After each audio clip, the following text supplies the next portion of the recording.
أعوذ بالله من الشيطان الرجيم بسم الله الرحمن الرحيم يا أيها الذين آمنوا كتب عليكم الصيام كما كتب على الذين من قبلكم لعلكم تتقون۔ ناظرین گرامی السلام علیکم ورحمۃ اللہ وبرکاتہ۔ ماہ مبارک رمضان کی آمد پر آپ تمام ناظرین کی خدمت میں مبارکباد عرض کرتا ہوں، کیونکہ یہ وہ مہینہ ہے کہ جس میں ہم سب اللہ تعالیٰ کے مہمان بننے والے ہیں، اور خداوند متعال جو مہربان ہیں، جو رحیم ہیں، وہ ہمارا میزبان ہے۔ تو روزے کے حوالے سے چند فقہی مسائل بیان کرنے کی کوشش کروں گا۔ سب سے پہلے روزے کی تعریف، روزہ ہی کسے کہا جاتا ہے؟ روزے سے مراد یہ ہے کہ انسان خداوند متعال کی عبادت کی قصد سے، اطاعت کی قصد سے، پیروی کی قصد سے اذان صبح سے لے کر اذان مغرب تک ان تمام چیزوں سے اجتناب کریں جن کے بارے میں نہیں ہو گئی ہے کہ ان چیزوں سے اجتناب کرنا ہے۔ جیسے مبطلات روزہ ہیں کہ مبطلات روزے کو انجام نہیں دینا ہے۔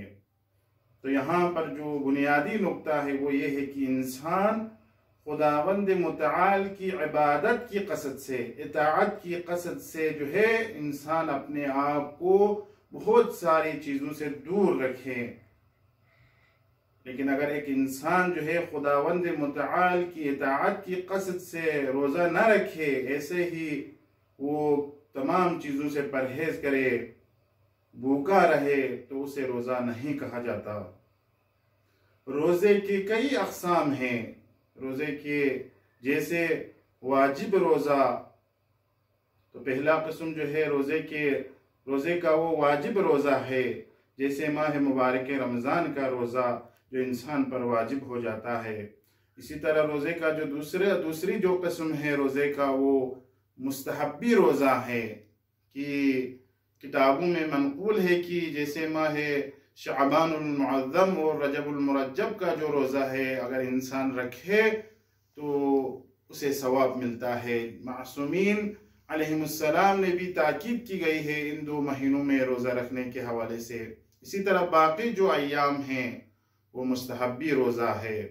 اور جو تیسری قسم ہے وہ مکروہ روزہ ہے، کہ انسان اس دن اگر روزہ رکھے تو اس کا یہ روزہ مکروہ ہے۔ جیسے عاشوراء کے دن اگر کوئی روزہ رکھنا چاہے تو یہ روزہ مکروہ ہے، نہیں کی گئی ہے معصومین کی طرف سے۔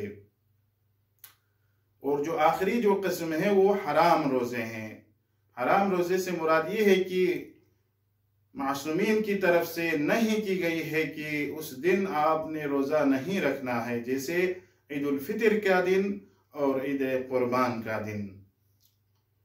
تو یہاں پر وہ روزے جو انسان پر واجب ہیں وہ کتنے ہیں؟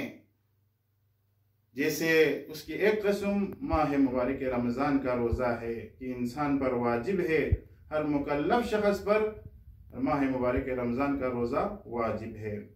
اب جو دوسری قسم جو واجب روزوں میں سے ہے وہ یہ ہے کہ اگر کسی کا باپ اس دنیا سے چلا گیا ہو، یا بعض مراجع کے مطابق ماں اس دنیا سے چلی گئی ہو، تو بڑے بیٹے پر جو ہے ماں باپ کی جو قضا روزے ہیں وہ بڑے بیٹے پر واجب ہے، تو یہ بھی واجب روزہ ہے۔ اور جو تیسری قسم ہے واجب روزے کی، وہ کفارے کا روزہ ہے۔ خدا نخواستہ اگر کسی نے عمدن روزے کو باطل کیا، یا روزے کی حالت میں اس نے کوئی ایسا کام انجام دیا کہ جس سے روزہ باطل ہو جاتا ہے، تو اس وقت اس شخص پر جو ہے کفارہ بھی واجب ہے۔ تو کفارے میں روزہ رکھنا ہے۔ جیسے اگر کوئی مثلا کسی پر اگر 2 مہینے کا کفارے کا روزہ ہو تو اسے 2 مہینے تک روزہ رکھنا اس پر واجب ہے۔ تو یہ روزہ بھی، کفارے کا روزہ بھی انسان پر واجب ہے۔ اور جو چوتھی قسم ہے وہ یہ کہ مستحبی روزے ہیں۔ وہ مستحبی روزے جو بذات خود تو مستحب تھا، لیکن